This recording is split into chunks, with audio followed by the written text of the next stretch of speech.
ಅಯ್ಯೋ ಶಿವನೇ ವಿಶೇಷ ಕಾರ್ಯಕ್ರಮಕ್ಕೆ ಮತ್ತೊಮ್ಮೆ ಸ್ವಾಗತ. ಬಸವಣ್ಣ ಚಿತ್ರದ ಟೈಟಲ್ ಮತ್ತು ಅದರ ಪೋಸ್ಟರ್ ವಿಷಯವಾಗಿ ನಾವು ಚರ್ಚೆಯನ್ನು ಮಾಡ್ತಾ ಇದ್ದೀವಿ. ಬಸವಣ್ಣ ಚಿತ್ರದ ಪೋಸ್ಟರ್ ನೋಡಿದಂತಹ ಕೆಲವರು ಇದರಿಂದ ನಮ್ಮ ಧಾರ್ಮಿಕ ಭಾವನೆಗಳಿಗೆ ಧಕ್ಕೆಯಾಗಿದೆ ಅನ್ನುವಂಥ ಮಾತನ್ನು ಹೇಳ್ತಾ ಇದ್ದಾರೆ. ಆರಾಧ್ಯ ಅವರನ್ನು ನಾನು ಕೇಳೋದಕ್ಕೆ ಇಷ್ಟಪಡ್ತೀನಿ. ಈಗ ಚಿತ್ರದ ನಾಯಕಿ ರಾಗಿಣಿ ದೂರವಾಣಿ ಸಂಪರ್ಕದಲ್ಲಿ ಮಾತನಾಡಿದಾಗ ಹೇಳಿದ್ರು, ತಾಳ್ಮೆಯಿಂದ ಇರಿ ಅಂತ. ಧಾರ್ಮಿಕ ವಿಷಯಗಳಿಗೆ ಬಂದರೂ ನೀವು ತುಂಬ ತಾಳ್ಮೆ ಕಳ್ಕೊತಿದ್ದೀರಾ ಅಂತ. ನಾವೇನು ತಾಳ್ಮೆಯನ್ನು ಕರ್ಕೊಂಡಿಲ್ಲ. ಮೇಡಮ್ಗೆ ಇವ ರಾಗಿಣಿಯವರು ಉತ್ತರ ಭಾರತದಿಂದ ಬಂದಿರೋಂಥವ್ರು. ಅವ್ರಿಗೆ ಬಸವಣ್ಣನ ಬಗ್ಗೆ ಕಲ್ಪನೆಯೂ ಇಲ್ಲ, ಬಸವಣ್ಣ ಅಂದರೆ ಯಾರು ಅಂದ್ರೆ ಗೊತ್ತಿಲ್ಲ ಅಂತಾರೆ ಅವರು. ಆ ಥರ ಇಂಥವ್ರಿಗೆ ನೀವು ಇಂಟರ್ವ್ಯೂ ಮಾಡಿದಾಗ ಆ್ಯಕ್ಚುಲಿ ನಾಯಕಿಗೆ ಏನು ಕೇಳೋಂಥ ಅವಶ್ಯಕತೆ ಇಲ್ಲ. ಇದೆಲ್ಲ ಮಾಡಿರೋದು ಯಾರು? ನಿರ್ದೇಶಕರು. ಪ್ರೊಡ್ಯೂಸರ್ನು ಕೇಳೋಂಗಿಲ್ಲ ನಾವು, ನಿರ್ದೇಶಕರೇ ಇದಕ್ಕೆ ನೇರ ಹೊಣೆ. ನಾನು ಹೇಳ್ತಾ ಇದ್ದೀನಿ, ನಾಟ್ ಪ್ರೊಡ್ಯೂಸರ್, ನಾಟ್ ಹೀರೋಯಿನ್ ಪ್ರಶ್ನೆ ಬರೋದಿಲ್ಲ ಇಲ್ಲಿ. ಒಬ್ಬರ ಒಂದು ಸಿನಿಮಾದ ಡೈರೆಕ್ಷನ್ ಅಂದರೆ ಯಜಮಾನ ಅವನೇ. Is A leader, is A driving for the entire film. ಇದರಲ್ಲಿ ಇದು ಫುಲ್ ನೇರ ಹೊಣೆ. ನಾನು ಇವರು ಅಷ್ಟೇ ಕರ್ನಾಟಕದಲ್ಲ. ನಿಮಗೊಂದು ನೇರವಾದ ಪ್ರಶ್ನೆ, ಈ ಚಿತ್ರದ ಟೈಟಲ್ ಸರಿಗಿದೆ ಪರವಾಗಿಲ್ಲ ಅನ್ನೋದಕ್ಕೆ ಅದರಲ್ಲಿ ಏನು ಬದಲಾವಣೆ ಬಯಸ್ತಿರೋದು? ಬದಲಾವಣೆ ಬಸವಣ್ಣ ಅಂತ ಹೆಸರು ತೆಗೆಯೋದು ನನ್ನ ಮೊದಲನೇ ಸೂಚನೆ. ಇಲ್ಲ, ಯಾಕೆಂದ್ರೆ ನಾನು ಹೇಳುವಂಥದ್ದು ಒಂದು ಅಮಿಕೇಬಲ್ ಸೆಟಲ್ಮೆಂಟ್ ಅನ್ನುವಂಥದ್ದು. ಅವ್ರಿಗೂ ತುಂಬಾ ಲಾಸ್ ಆಗಬಾರ್ದು, ನಿಮಗೂ ತುಂಬಾ ಬೇಜಾರಾಗಬಾರ್ದು. ಆ ರೀತಿಯಾಗಿ ಅಜಿತ್ ಸಾಹೇಬ್ರೆ ನೀವು ಹೆಂಗ್ ಕೇಳ್ತೀರಾ ಅಂದ್ರೆ ಯಾವ ಕಣ್ಣು ಬೇಕು ನಿಮ್ಗೆ ಅಂತ ಕೇಳ್ತೀರಾ. ಆ ರೀತಿ ಆಗಲ್ಲ. ಅವರಿಗೂ ಅವರದೇ ಆದಂಥ ಒಂದು ಅಭಿವ್ಯಕ್ತಿ ಸ್ವಾತಂತ್ರ್ಯ ಇರುತ್ತೆ, ನಿಮಗೊಂದು ಧಾರ್ಮಿಕ ಸ್ವಾತಂತ್ರ್ಯ ಇರುತ್ತೆ. ಎರಡೂದ್ರ ಮಧ್ಯದಲ್ಲಿ ಒಂದು ಮಧ್ಯದ ಒಂದು ಗೆರೆ ಇರುತ್ತೆ. ನಮಗೂ ಸಮಾಧಾನ ಆಯಿತು, ಅವ್ರಿಗೂ ಸಮಾಧಾನ ಆಯಿತು ಅನ್ನುವಂಥದ್ದು. ನಿಮಗೆ ಪ್ರಮುಖವಾದಂತಹ ಬೇಡಿಕೆ ಇರೋದು ಅಲ್ಲಿ ಪಿಸ್ಟಲ್ ಯಾಕೆ ಬಂತು ಅನ್ನುವಂಥದ್ದು. ಹೌದೌದು ಅಲ್ವಾ? ಬಸವಣ್ಣನ ಆಶಯಕ್ಕೆ, ಬಸವಣ್ಣನ ವಿಚಾರಗಳಿಗೆ ಪಾಸಿಟಿವ್ ಆಗಿ ತೋರಿಸೋಂತ ಮಾಡಿದ್ರೆ ನಾವು ವೆಲ್ಕಮ್ ಮಾಡ್ತೀವಿ.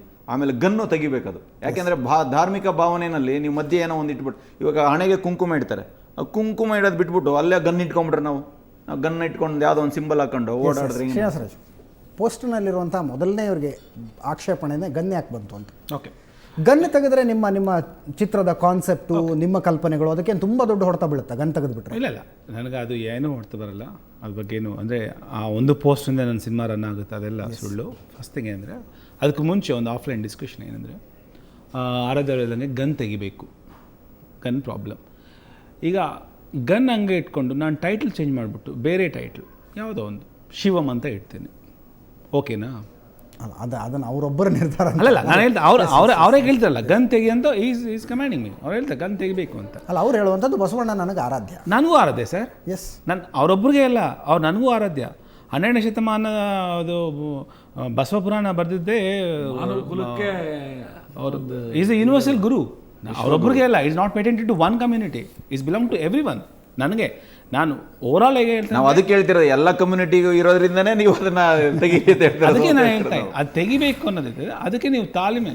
ಫಾರ್ ಎಕ್ಸಾಂಪಲ್ ಸಿನಿಮಾ ನೋಡಿ, ಈ ಡಿಸೈನ್ ನೋಡಿ ಮೇಲೆ ಆವಾಗ ನಿಮ್ಗೆ ಅನಿಸುತ್ತೆ ಏನು ಗನ್ ಇರಬೇಕಾ ಇರಬಾರ್ದು, ಸಿನಿಮಾದಲ್ಲಿ ಏನು ಇರಬೇಕು ಏನು ಇರಬಾರ್ದು, ಡೈಲಾಗ್ಸ್ ಇರಬೇಕಾ ಇರಬಾರ್ದು, ಸೀನ್ಸ್ ಇರಬೇಕಾ ಇರಬಾರ್ದು, ಆ್ಯಕ್ಚುಲ್ ಟೈಟಲೇ ಇರಬೇಕಾ ಇರಬಾರ್ದು. ಅರ್ಥ ಆಗ್ತಿಲ್ಲ ನನಗೆ. ಸಿನಿಮಾ ಬಿಡುಗಡೆ ಆಗೋ ತನಕ ಇವ್ರು ದಾರಿಲಿ ಹಾದಿ ಬೀದಿಲಿ ಹೋಗ್ತಾ ನೋಡ್ತಾ ಬಸವಣ್ಣಗಳನ್ನು ನೋಡ್ಕೊಂಡು ಸಿನಿಮಾ ಬರಲಪ್ಪ, ಸಿನಿಮಾದಲ್ಲಿ ಏನೋ ಚೆನ್ನಾಗಿರ್ಬೋದು ಅಂತ ಓಡ್ಕೊಂಡು ಓಡಾಡಬೇಕು. ಮತ್ತೆ ಅವರೇ ಸರ್ ಮಾಡ್ತಾರೆ.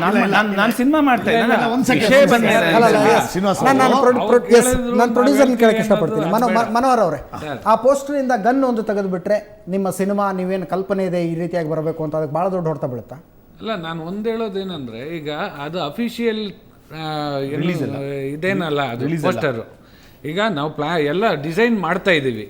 ಈಗ ಆಲ್ಟ್ರೇಷನ್ ಮಾಡ್ಬೋದು. ಈಗ ಗನ್ ತೆಗಿಬೋದು, ಅದೇನು ದೊಡ್ಡ ವಿಷಯ ಅಲ್ಲ. ಅದೇನು ಆ ಗನ್ನಿಂದ ನಮ್ಮ ಸಿನಿಮಾ ಅಂತನೂ ಅಲ್ಲ. ಆ ಗನ್ ಇದ್ರೇ, ಆ ಒಂದು ಪೋಸ್ಟ್ ಇದ್ರೇ ನಮ್ಮ ಸಿನಿಮಾ ಓಡುತ್ತೆ ಅಂತನೂ ಏನಿಲ್ಲ. ಯಾಕೆಂದ್ರೆ ನಾವು ಈ ಮಾತನ್ನು ನೀವು 5 ಗಂಟೆಗೆ ಹೇಳ್ಬಿಟ್ಟಿದ್ರಿ. ಇಷ್ಟು ದೊಡ್ಡ ಡಿಸ್ಕಷನ್ 5 ಗಂಟೆಗೆ ಹೇಳ್ಬಿಟ್ಟಿದ್ರಿ ನೀವು.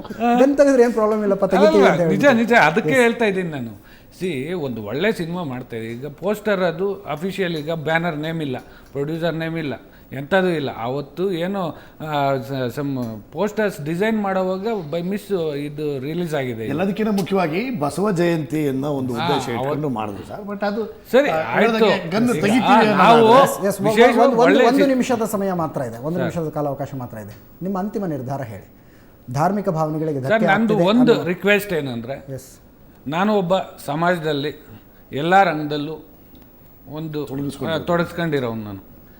ನನಗೆ ಮೊದಲನೇದಾಗಿ ನಮ್ಮ ಡೈರೆಕ್ಟರ್ ಆಗಿರ್ಬೋದು, ನಮ್ಮ ಆರಾಧ್ಯ ಅವ್ರಿಗಿಂತ ನನಗೆ ತುಂಬ ಕನ್ಸರ್ನ್ ಇದೆ. ನನಗೆ ಏನು ಒಂದು ಧಾರ್ಮಿಕವಾಗಿ ಒಂದು ಕಮ್ಯುನಿಟಿಗೆ ಅದು ಹರ್ಟ್ ಆಗುತ್ತೆ ಅನ್ನೋದಿದ್ದರೆ ಈವನ್ ನಾನು ಇದು ಆ ಪೋಸ್ಟ್ರಲ್ಲಿ ಚೇಂಜಸ್ ಮಾಡಿಸೋದಕ್ಕೂ ನಾನು ಮಾತಾಡ್ತೀನಿ ಡೈರೆಕ್ಟ್ರ್ ಹತ್ರ, ಅದು ಕೂತ್ಕೊಂಡು ಡಿಸೈನ್ಸ್ ಮಾಡ್ತೀವಿ, ಯಾರಿಗೂ ಧಕ್ಕೆ ಆಗ್ದಿರ ನಾವು ಬಿಡ್ತೀವಿ. ಗುರುಗಳು ಹೇಳಿದ್ರು, ತಾಳ್ಮೆ, ಗುರುಗಳು ಮಾತಾಡಿದಾಗ ಒಬ್ಬ ನಿರ್ಮಾಪಕರಿಂದ ನಾನು ಇದನ್ನ ಎಕ್ಸ್ಪೆಕ್ಟ್ ಮಾಡೋದಿಲ್ಲ ಮನೋಹರ್ ಅವರೇ. ನಾಳೆಯಿಂದ ಆ ಪೋಸ್ಟಲ್ ಗನ್ ಇರಲ್ಲ ಅಂತ ಅನೌನ್ಸ್ ಮಾಡೋದಕ್ಕೆ ನೀವು ಇನ್ಯಾರನ್ನೋ ಕೇಳಬೇಕಾ ಒಬ್ಬ ನಿರ್ಮಾಪಕರಾಗಿ? ನಾಳೆಯಿಂದ ಪೋಸ್ಟಲ್ ಗನ್ ಅಲ್ಲ, ಗನ್ ಇರಲ್ಲ, ಅದು ಡೈರೆಕ್ಟ್ರು ಹೇಳಿದ್ರಲ್ವಾ. ಅಲ್ಲ ಅದನ್ನ ಅನೌನ್ಸ್ ಮಾಡಿ. ಇಲ್ಲ ಅಫಿಷಿಯಲ್ ಪೋಸ್ಟ್ ಬಂದಾಗ ಯಾರಿಗೂ ಹರ್ಟ್ ಆಗೋ ರೀತಿ ಪೋಸ್ಟ್ ಇರಲ್ಲ. ಎಸ್, ಅಫಿಷಿಯಲ್ ಅನ್ಅಫಿಷಿಯಲ್ ಅಂದ್ರೆ ಮೀನಿಂಗ್ಲೆಸ್ ಅದು. ಸಿನಿಮಾ ಭಾಷೆ ಸಿನಿಮಾ ಭಾಷೆ ಇಲ್ಲ ಸುವರ್ಣ ಚಾನಲ್ನವರೇ ನೀವೇನಾರ ಮಾಡಿದ್ದೀರಾ ಪೋಸ್ಟಲ್ ತರ ಮಾತಾಡ್ತಾ ಇದ್ದೀವಿ, ಇಲ್ಲ ನಾನೇನೋ ಮಾಡಿ ಹಾಕ್ತಿದ್ದೀನಿ ಅಂದಂಗೆ ಆಗ್ತಾ ಇದೆ. ಸರ್ ಆ ಪೋಸ್ಟರ್ ಮಾಡಿದ್ದೀನಿ. ಅಜಿತ್ ಸರ್, ಈಗ ಪ್ರಾಯಶಃ ತಮಗೆ ಸಂಪೂರ್ಣವಾದಂಥ ಸಮಯ ಕಡಿಮೆ ಇದೆ, ಕೊನೆಯದಾಗಿ ಏನು ಹೇಳಕ್ಕೆ ಇಷ್ಟಪಡ್ತೀನಿ? ಕೊನೆಯದಾಗಿ ಏನಿಲ್ಲ ಸರ್, ಈಗ ನಿರ್ಮಾಪಕರು ನಿರ್ದೇಶಕರು ಇಬ್ರು ಇಲ್ಲಿ ಒಪ್ಕೊಂಡಿದ್ದಾರೆ ಅಂತ. ಮುಂದಿನ ದಿನಗಳಲ್ಲಿ ನೀವು ಫಿಲಂ ಚೇಂಬರ್ ಸಾಕ್ಷಿಯಾಗಿದ್ದೀರಿ ಇದಕ್ಕೆ ಸರ್. ಸಾಕ್ಷಿಯಾಗಿದ್ದೀನಿ, ಅದು ಒಪ್ಕೋಬೇಕಾದ್ದೆ. ನಾನು ಒಬ್ಬನೇ ಅಲ್ಲ, ಸಿನಿಮಾ ಇದು ಎಂಟೈರ್ ಕರ್ನಾಟಕದ ಜನ ನೋಡ್ತಾ ಇದ್ದಾರೆ, ಅವ್ರು ಎಲ್ರಿಗೂ ಸಾಕ್ಷಿ ಕರ್ತಾರೆ ಇವರು. ಒಂದು ಎರಡನೇದು, ಅವರಿಬ್ಬರ ಬಗ್ಗೆ ನನಗೆ ಅಪಾರವಾದಂಥ ನಂಬಿಕೆ ಇದೆ. ಮುಂದಿನ ದಿನಗಳಲ್ಲಿ ಅವ್ರನ್ನ ತುಂಬ ಅವರ ಬದಲಾವಣೆಗಳನ್ನ ಮಾಡ್ತಾರೆ.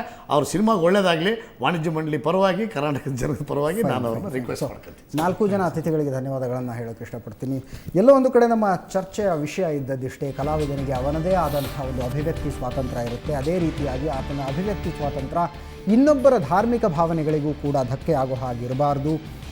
ಹಾಗೆ ಇನ್ನೊಬ್ಬರ ಧಾರ್ಮಿಕ ಭಾವನೆಗಳಿಗೆ ಧಕ್ಕೆ ಆಗದ ರೀತಿಯಲ್ಲಿ ಬಸವಣ್ಣ ಚಿತ್ರದ ಪೋಸ್ಟರ್ಗಳು ಬದಲಾಗುತ್ತೆ ಅನ್ನುವಂಥ ಆಶ್ವಾಸನೆಯನ್ನು ನಿರ್ದೇಶಕರು, ನಿರ್ಮಾಪಕರು ಕೊಟ್ಟಿದ್ದಾರೆ ಅಂತ ಹೇಳ್ತಾ ಈ ವಿಶೇಷ ಕಾರ್ಯಕ್ರಮನ ಮುಗಿಸ್ತಾ ಇದ್ದೀನಿ.